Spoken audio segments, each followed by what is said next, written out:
Noong July 2, 2023, si Yatoro at yung mga kasamahan niya ay nagtataka at nababahala dahil yung isa sa mga customer nila na nag-check-in sa room 202 ay hindi pa rin lumalabas. Nagtatrabaho si Yatoro noon sa Let's Hotel na matatagpuan sa Susukino area, Sapporo City, sa Hokkaido, Japan.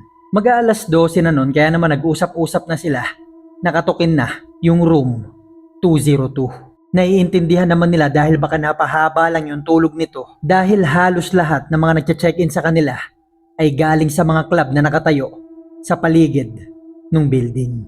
Kaya't si Yatoro ay nagpaalam na sa manager niya, nakakatukin na yung kwarto at paalalahanan kung sino man yung tao dito na kailangan na nitong mag-check out. Normal lang naman yun sa trabaho ni Yatoro. Hindi naman yun yung unang beses na may customer na napahaba ang tulog sa mga customer nila na nagche-check-in paggabi sa kanila. Kaya naman kumatok na si Yatoro, bumate at nagsabing mag-aalas 12 na ng tanghali, kailangan na nilang linisin yung kwarto at may iba pang mga customer na magche-check-in. Ang check-out time ng mga customer nila ay alas 11 ng tanghali. Makalipas ang ilang segundo nung walang sumasagot sa loob ng kwarto ay kumatok siya ulit at bumate, nagpaalala, pero wala pa rin siyang naririnig na kahit anong tunog sa loob. Kaya't ang ginawa niya ay nagsabi na siya sa manager niya na baka umalis na yung taong nag-check-in dito. Kaya naman nag-request na siya ng kopya ng susi ng kwarto at naglakad na si Yatoro paakyat ulit nung hotel. Pero syempre bago niya buksan yung kwarto ay nagpaalam na siya ulit na papasok na siya sa loob para kung sakali mang may tao pa dito ay alam na papasok na siya. Pagpasok ni Yatoro dun sa kwarto, kapansin-pansin na napakalinis nung loob. Ni parang wala ngang nag-check-in dito nung lumipas na gabi. Maayos yung kama, maayos yung mga unan, yung mga kumot na katupi. Ni wala siya makitang kahit anong marka dito na may pumasok ditong tao bukod sa kanya. Kaya't naisip ni Yatoro na magiging madali ang paglipas ng araw na to. Dahil yung isa sa mga kwartong nakatoka sa kanya ay malinis na. Pero bago siya lumabas, sinilip niya muna yung CR para alam niya kung kailangan niya ba maglagay dito ng sabon, ng shampoo o ng toothpaste. Ang kaso nga lang, pagbukas niya ng pintuan ng CR ay hindi siya makapaniwala sa tinititigan niya. Agad siyang tumakbo pababa ng hotel. Sinusubukan niyang ipaliwanag sa manager niya yung nakita niya pero hindi lumalabas sa bibig niya yung mga tamang salita. Hanggang sa paglipas ng ilang mga minuto ay sinubukan niyang kumalma at naintindihan na ng manager niya yung sinasabi ni Yatoro. Kaya naman agad silang tumawag ng pulis. Dahil ang sabi ni Yatoro, may katawan daw sa CR ng room 202 at wala daw itong ulo. Ang kwento na to ay ang isa sa mga nakakagimbal at nakakakilabot na krimen na nangyari sa Japan sa modernong panahon. Lalo pa nung nakita ng mga pulis yung video kung paano pinutol yung ulo ng biktima. Pero ang katakataka sa reaksyon ng mga taong nakarinig sa pangyayari na to ay si Yatoro lang daw ang biktima sa kwento na to. Matapos nyo mapakinggan tong kwento ay mag-comment na lang kayo kung ano masasabi nyo sa mga nangyari. Ang kwento na to ay request lang ng isang viewer natin na nag-comment sa isa sa mga video natin. Maging yung mga susunod na video pagtapos nito ay mga kwento lang din na nirequest ninyo. Kaya naman, kung kagaya kitang mahilig makinig sa mga ganitong uri ng kwento, mga horror, mystery, mga solve at unsolved cases, ay ilike mo na tong video na to and don't forget to subscribe. Simulan na natin ang kwento.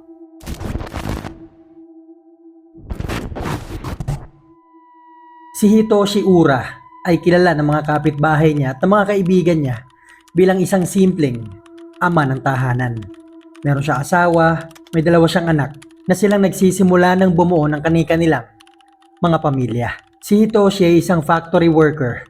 Palagi nag-overtime, kaya kung minsan late na itong umuwi, kung minsan pa nga natutulog na ito sa trabaho niya. Naiintindihan naman ito ng asawa at mga anak niya pero syempre hindi mawala yung pag-aalala na baka napapabayaan na nito yung sarili niyang kalusugan. Dahil sa sobrang pagtatrabaho nito para maibigay sa kanila yung mga pangangailangan sa bahay. Pero lingid sa kaalaman ng asawa ni Hitoshi at ng mga anak niya ay may lihim siyang matagal niya nang tinatago sa kanila. Dahil hindi talaga trabaho ang dahilan kung bakit minsan ay hindi siya nakakauwi sa kanila. Dahil si Hitoshi Ura, nakilala bilang isang simpleng mamamayan at simpleng ama ng tahanan, ay may ginagawa tuwing gabi. Bandang alas 11 ng gabi ay umaalis ito sa bahay nila, pumupunta sa entertainment district sa Tokyo. Namimili ito ng makeup, mga sapatos at mga damit na pangbabae. Isinusuot niya to at pumupunta sa mga club. Sa punto pa lang na to ay mapapaisip na tayo na mukhang may kakaiba kay Hitoshi. Dahil may simple siyang pamilya, masaya, pero tuwing gabi ay nagme-makeup siya, nagde-dress, pumupunta sa mga club at nagpapanggap na babae. Dahil sa dalas niya tong ginagawa sa makalipas na mga taon ay nakabuo na siya at nakasali sa mga community. Kaya naman pag pumupunta siya sa ibang mga club, ay kilala na siya ng mga tao dito maging ng mga staff ng mga club.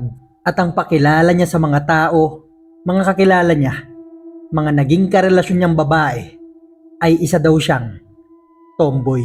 Hanggang sa isang beses napansin ng mga kaibigan niya sa club na meron siyang babaeng yakap-yakap at kausap ng buong gabi. Kaya naman tinanong na siya ng mga kaibigan niyang tomboy. Ang sabi ni Hitoshi ay ito daw yung bago niyang girlfriend. Nakaramdam naman sila ng konting inggit kay Hiroshi dahil maganda yung girlfriend nito at mukhang bata pa. At hanggang yung isa sa mga pinakasikat na club sa entertainment district ay nagkaroon ng event na tinatawag na Disco 2023 na gaganapin sa araw ng Sabado, July 1. Ang tema ng event na to, yung mga lalaki ay magsusuot ng pangbabae habang yung mga babae naman ay magsusuot ng panglalaki. Saktong-sakto sa palagi ang ginagawa ni Hitoshi. Kaya naman hindi na siya nagdalawang isip. Pinaghandaan niya yung isusuot niya, yung magiging makeup niya. At hapon pa lang nung July 1, 2023, Sabado, ay nakapila na siya sa labas ng club. Alas 10 yung tapos nung event na yon at makikita dito si Hitoshi na lumalabas at meron siyang isang kasama. Nag-check-in sila sa Let's Hotel, mag-aalas 11 ng gabi at ang check-out time nila ay alas 11 ng umaga, kinabukasan. Dito ay hindi malaman kung sino o kung anong kasarian ng kasama niya. Dahil kung titignan sa camera at ayon sa mga nakakita ay mukha daw babae yung kasama ni Hitoshi. Pero dahil nga ang tema ng club nung gabi na yon, yung mga lalaki ay magko-costume na pambabae, sa tingin nila lalaki rin yung kasama ni Hitoshi. Makalipas ang 3 oras, siguro mag-aalas 2 ng madaling araw, ay may makikitang isang tao na lumabas sa kwarto nila Hitoshi at sumakay ng kotse at umalis. Hindi malaman kung si Hitoshi ba to o yung kasama niya. At sa paglipas ng ilang mga oras, napansin na nga nila Yatoro, isa sa mga staff ng hotel na hindi pa nagche-check out, yung nasa room 202. At dito niya na nga nakita yung katawan na walang ulo sa CR. Dito ay nahirapan yung mga pulis na kilalanin kung sino ba o kanino ba yung katawan na yon. Walang ID, walang cellphone, walang gamit dun sa hotel na pwedeng maging pagkakakilanlan ng katawan. Bukod pa dyan ay hindi nga nila malaman kung sino to dahil wala nga itong ulo. Wala rin makita yung mga pulis na murder weapon doon sa kwarto. Walang matulis na bagay dito na pwedeng gamitin sa pagputol ng ulo nito. So ang ibig sabihin ay planado yung pagpatay dito. Kung sino man yung gumawa nito ay daladala niya na yung kutsilyo na ginamit niya sa paggawa ng krimen. Ang isa pa sa nakapagtataka dito, yung katawan ng biktima ay walang mga marka na nanglaban ito o sinubukan itong pigilan yung pagkakapas lang sa kanya. Na para bang planado o wala siyang nagawa hanggang sa namatay na lang siya. At dahil hindi nga required sa mga hotel sa Tokyo na mag-iwan ng ID o pangalan bago kayo mag-check-in, ay hindi rin makatulong yung mga staff na makilala kung sino yung biktima. Hanggang sa paglipas ng ilang mga araw na pagtatanong-tanong at pag-iimbestiga ng mga pulis, ay napag-alaman nila na ang kasama pala ni Hitoshi Ura nung gabi na yon ay si Runa Tamura, 29 na taong gulang at isang babae. At dahil may-ari ng lalaki yung katawan na nakita dun sa hotel, ang ibig sabihin nito ay si Hitoshi Ura, yung biktima. Pero nasaan kaya yung ulo niya?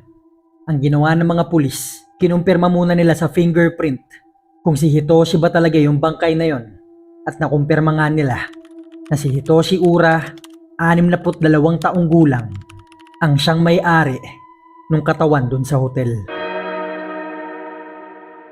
At nung July 24, araw ng Lunes, makalipas ang 3 linggo, nung nakita ni Yatoro yung katawan ni Hitoshi dun sa CR, ay nakakuha na yung mga pulis ng warrant of arrest, at dito ay sumugod na sila sa bahay ni Runa. Ang mga taong nakita nila dito ay si Runa, yung nanay niya na si Hiroko, at yung tatay niya na si Osamu. At nakita na rin dito ng mga pulis yung ulo ni Hitoshi na nasa loob ng isang cooler na punong-puno ng yelo, na para bang sinusubukan pa nila tong i-preserve.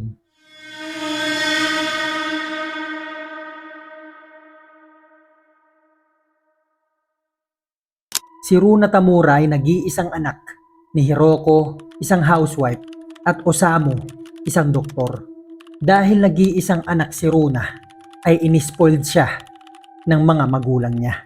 Mula pagkabata, halos lahat ng gusto nito ay binibili nila. Mga lugar na gusto nitong puntahan ay pinupuntahan nila. Maging kung saang school siya dapat pumasok, saang upuan niya gustong umupo, ay ginagawa ng paraan ng mga magulang niya para masunod yung mga bagay na to. Hanggat maaari ay pinipigilan din nila itong magalit o umiyak, dahil nga mahal na mahal nila to at nag-iisa nila tong anak. Ang kaso nga lang, dahil sa mga bagay na to na ginawa nila mag-asawa, ay iba yung naging epekto nito sa bata. Sa paglaki ni Runa, ang tingin niya ay nakakaangat siya sa lahat ng tao. Lahat ng mga bagay ay kaya niyang bilhin at dapat mangyari ang lahat ng gusto niya. Hanggang sa pagdadalaga ni Runa ay umabot na sa punto na kapag nalilate si Osamu ng sundo sa kanya ng ilang minuto, ay nagagalit ito sa tatay niya at sinasakal niya to sa loob ng sasakyan. Wala namang ginagawa si Osamu kundi humingi ng pasensya na may ipinabili siyang gamit sa eksaktong araw, pero hindi nila to nabili dahil nagkaubusan sa shopping center. Ang ginawa ni Runa ay pinagbabato niya yung tatay at nanay niya ng bawat gamit na mahawakan niya. Hindi rin nakikipagkaibigan si Runa sa mga taong hindi niya gusto, lalo na kung mahirap yung mga to. May insidente pa nga sa school ni Runa na binati siya ng isang lalaki na ang ganda daw ng damit niya, pero yung lalaki na to ay mahirap. Ang ginawa ni Runa ay hinabol niya to ng kutsilyo. Sa paglipas ng mga taon, dahil sa dami ng mga gamit na ipinapabili niya sa mga magulang niya, ay napuno na ng mga gamit niya yung unang palapag ng bahay nila. Kaya't ang sabi ni Runa ay gagamitin niya daw yung kwarto nilang mag-asawa para sa iba pa niyang mga gamit. Wala namang nagawa si Hiroko at si Osamu kundi sumunod. Mula nun ay natutulog na sila mag-asawa sa sala ng bahay, na kung minsan pa nga ay sinasaraduhan ni Runa ng gate yung mag-asawa sa labas. Ang tawag ni Runa sa tatay niya ay driver, habang yung nanay niya naman ay tinatawag niya minsan sa una lang nitong pangalan. Noong 2020, nung pumutok yung COVID-19 at nag-lockdown ang lahat ng bansa, ay lalong lumala yung ugali ni Runa. Dito na rin lumala yung pananakit niya sa mama niya at sa papa niya, pero wala namang magawa yung mag-asawa. At hanggang noong 2023, 29 na taong gulang na nito si Runa, habang yung mama niya naman na si Hiroko ay 60 taong gulang, at yung tatay niya si Osamu ay 50 at 9 na taong gulang. Naisipan ni Runa na sumali sa mga chat group na mahilig pumunta sa mga club. At noong mga taon din na to ay nagsimula nang pumunta si Runa sa mga disco, sa mga bar, at sa mga club na minsan ay sinasama niya pa yung tatay niyang si Osamu, na siyang nagiging tagahatid at tagasundo niya, at siya na ring nagiging bodyguard nito. At sa pagpunta-punta ni Runa, dito niya nakilala si Tomo na isang tomboy. Naging magkaibigan sila, halos araw-araw magkausap, Pumupunta sa mga club, sa mga disco na magkasama at hanggang nung June, nung lasing na lasing silang dalawa, ay nag-check-in sila sa isang hotel at dito ay may nangyari sa kanila. Dito lang nalaman ni Runa na si Tomo pala ay isang lalaki at ang tunay na pangalan nito ay Hitoshi Ura, 62 taong gulang. Kinaumagahan ay nagpasundo kaagad si Runa sa tatay niyang si Osamu. Nagpatulong siya ditong makainom ng pills dahil doktor naman to para hindi siya mabuntis. Galit na galit si Runa sa nangyari sa kanya dahil pinagtaksilan siya ng taong pinagkakatiwalaan niya na lagi niyang kausap at lagi niyang kasama sa mga club. Na noon ay inaakala niyang tomboy na halos minamanyak siya sa bawat kita nila. Yung pala ay isa itong matandang lalaki. Nagsimulang magplano si Runa kung paano niya ito magagantihan. Tinawagan ni Osamu si Hitoshi at sinabihan niya tong wag nang kakausapin, tatawagan o ite-text yung anak niyang si Runa. Pumayag naman dito si Hitoshi. Pero sa paglipas ng mga araw ay hindi mawala sa utak ni Runang maghigante sa ginawa sa kanya ni Hitoshi.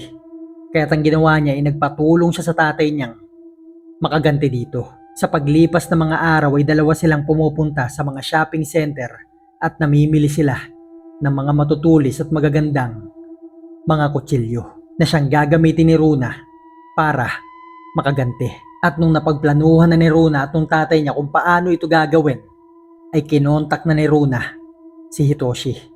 Sinabihan niya tong gusto niya daw makipagkita at pumunta sila sa Disco 2023 Volume 9, July 1, araw ng Sabado. Isa sa mga pinakamalalaking event sa entertainment district nung taon na yon. Dito ay makikita sa CCTV na magkasama yung dalawa, sumasayaw, mukhang masaya, parang normal lang. At hanggang nung natapos yung event, bandang alas 10 ng gabi, ay niyaya ni Runa si Hitoshi na mag-check-in sa hotel. At ang napili nga nilang hotel ay Let's Hotel. Nung nakapag-check-in na sila dito, ang sabi ni Runa ay gusto niya daw mag-roleplay sila bago sila magtalik. Ang sabi ni Runa ay aasta daw siya bilang queen o reyna at aasta naman si Hitoshi bilang alipin. Inihanda na ni Runa yung camera niya. Pinindot niya na yung play button. Inilagay niya to sa CR. Pinapasok niya dito si Hitoshi. Pinaluhod niya. Hinimas-himas niya pa yung ulo nito na makikita dun sa video nang biglang sinaksak ni Runa sa leeg si Hitoshi. Sinaksak niya to ng paulit-ulit hanggang sa hindi na gumagalaw yung matanda. Tuloy-tuloy lang yung video na yon hanggang sa pinutol na nga ni Runa yung ulo ni Hitoshi. Nilinis niya to. Nilagay niya sa isang plastic bag. Ipinasok niya sa maletang dala niya. Nilinis niya yung hotel na parang walang nag-check-in dito. Kinuha niya lahat ng mga gamit ni Hitoshi, maging suot nito, cellphone, wallet, bag. Pagkatapos ay umalis na siya dun sa hotel na kung saan sa gilid ng hotel ay naghihintay na si Osamu para ihatid siya pauwi. Pag uwi nila sa bahay nila, nagulat si Osamu na dala-dala pala ni Runa yung ulo ni Hitoshi. Alam niyang papatayin niya to pero hindi niya inakala na iuuwi nito yung ulo. Bagaman nagulat siya ay alam niyang wala na siyang magagawa. Kinuha ni Runa yung camera niya. Ibinigay niya to sa nanay niyang si Hiroko. Inutusan ni Runa tong videohan siya habang nilalaro niya yung ulo. Pero hindi kaya ni Hiroko itong gawin. Kaya't ang gumawa nito ay si Osamu. Makikita dun sa video na nilalaro ni Runa yung ulo ni Hitoshi. Pinapagulong ito, pinapatalbog na parang bola. At makikita pa ditong kinuha ni Runa yung isang bahagi ng pisngi ni Hitoshi. Isinabit niya to sa sampayan na parang isang tela. At dito ay sinubukan na nga nilang itago ang lahat ng ebidensya. Yung pugot na ulo sa bahay nila inilagay nila sa cooler. Nilagyan nila to ng maraming yelo para tumagal daw yung buhay nito. At hanggang dumating na nga yung mga pulis sa bahay nila at hinuli silang tatlo. Makalipas ang 3 taon noong February 19, 2026, si Hiroko Tamura, yung nanay ni Runa, ay nasintensyahan na ng 6 na buwang pagkakakulong. Habang si Runa naman at yung tatay niya ay naghihintay pa rin ng mga trial nila. Sa kwento na to ay kapansing-pansin na merong mental health problem si Runa. Mga psychiatrist ang kadalasang nilalapitan ng mga may ganitong problema upang sa gayon ay makatulong ito sa pag-iisip nila, mabigyan sila ng tamang gamot at maibalik sila sa realidad. Ang sabi ni Runa ay marami daw siyang karakter sa bawat araw ng buhay niya. At isa sa mga karakter niya yung gumawa ng krimen kaya't dapat ay hindi siya ang ikulong. Hanggang ngayon ay inoobserbahan pa rin yung pag-uugali ni Runa ng mga psychiatrist sa Tokyo. Ang nakakagulat sa kwento na to, yung tatay niyang si Osamu ay isang psychiatrist na siyang nilalapitan ng mga tao na may mga ganitong uri ng problema. Yun pala, siya mismo ay may ganitong problema sa sarili niyang pamamahay. Yung pamilya ni Hitoshi Ura, mga kamag-anak niya, mga kaibigan at kakilala ay gulat na may ganitong ugali palang ginagawa si Hitoshi. Nung pumutok yung balita na to, isa-isa nang naglabasan yung mga babae na biktima ni Hitoshi. Karamihan sa mga to, mga hinipuan niya, mga pinagsamantalahan niya na mga hindi na nagsumbong sa mga pulis dahil ayaw nila ng gulo. Yung ilan sa mga pamagat na mga article sa kwento na to, ang ilan sa mga nakalagay dito ay ganito daw ang nangyayari kapag may dalawang taong malademonyo ang nagtagpo. Mag-iwan na lang kayo ng comment kung ano masasabi nyo sa kwento na to. Thank you for watching guys. Magkita-kita na lang tayo sa susunod na kwento.